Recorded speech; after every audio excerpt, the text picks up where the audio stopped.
I would like to make a short declaration about my own activities because I'm still dealing with the false accusations in Kenya. This is now 4 years in that I'm trying to resolve that case in Kenya. Half of the cases were dropped, but the other cases, and so we had four frozen accounts from two of my girlfriends and two family members. One of my girlfriend, her account wasn't frozen, Tabby, um, and then one of the family members also, her sister Jane. Uh, those accounts were frozen then in 2023, and the cases were dropped due to a lack of evidence.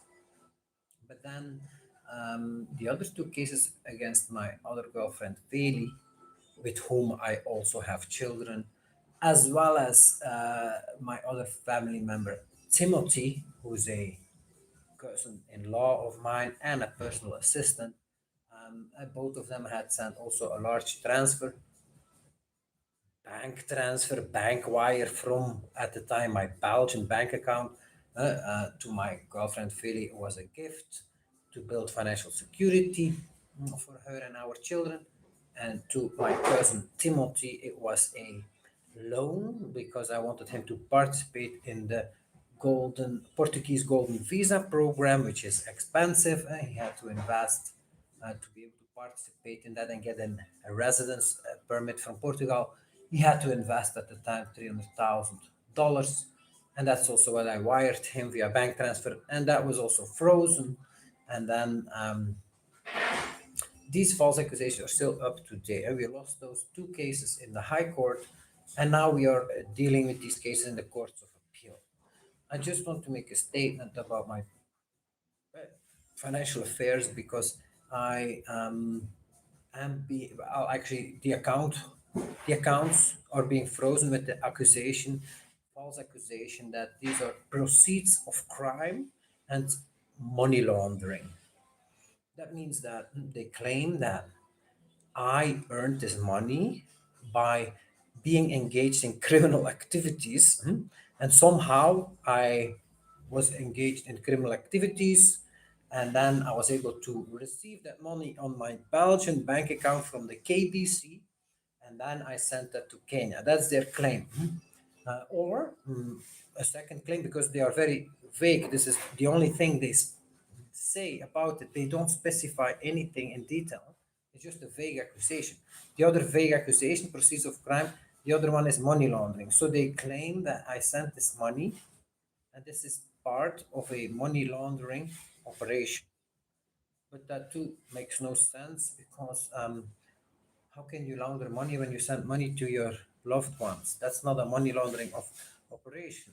For a money laundering operation, you need to have some kind of fake transactions going on that are claimed to be, for example, a money laundering would be that I claim that my restaurant is making lots of money from customers, but actually that money is not coming from customers.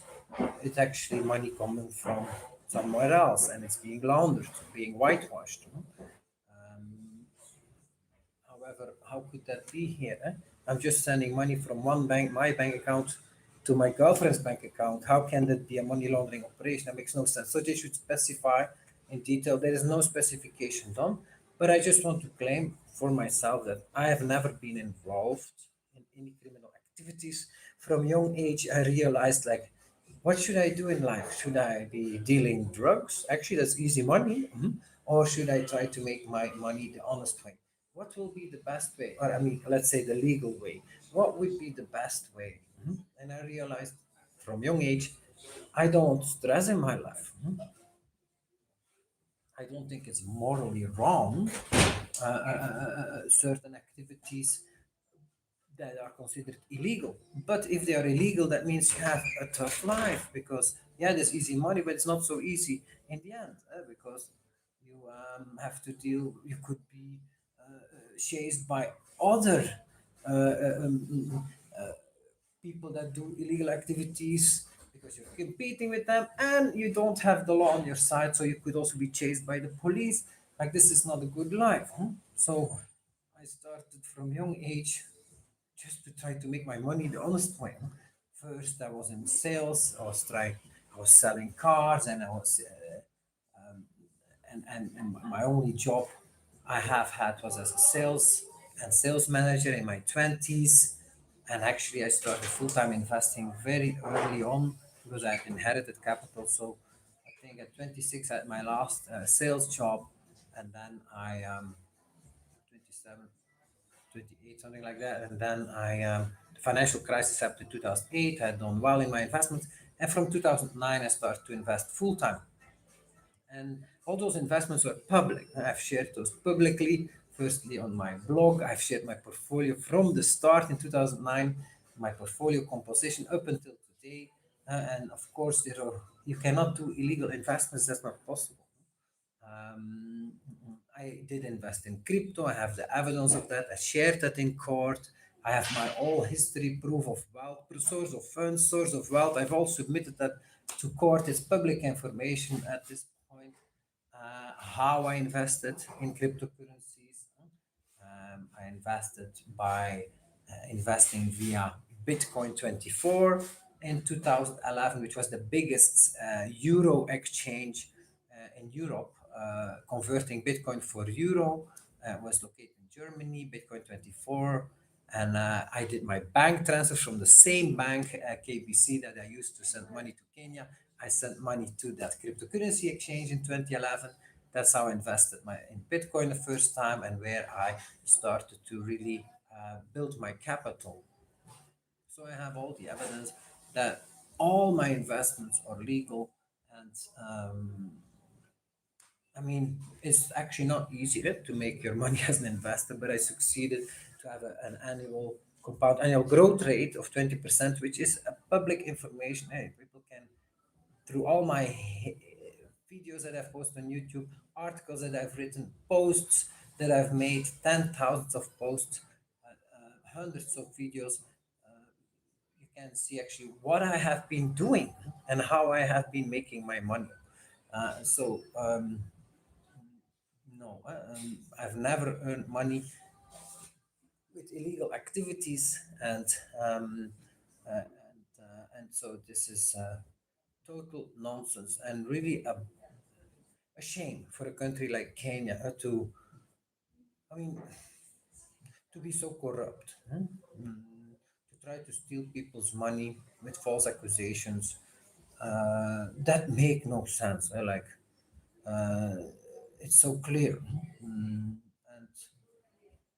yeah, it's a pity for the country, and I hope they set things straight in this course of appeals case. But I mean, the things I've seen there in the High Court was just unbelievable. How corrupt things have been going on. The judge even allowed for fake representation, and there was a fake Felista, a girl claiming to be my girlfriend Felista, going to court with reputable lawyers for over the course of half a year to 1 year, and the judge allowed that to happen. Instead of removing um, imposters, huh? If you fake an ID, and you go to court, and like a judge should never allow that. That's just totally insane. But it goes, of course, that's just an example of what happened in that court. But I mean, yeah. Anyway, I really hope that we're able to submit in the Court of Appeal now, that the judges are willing to take another look at the case, and give an honest judgment.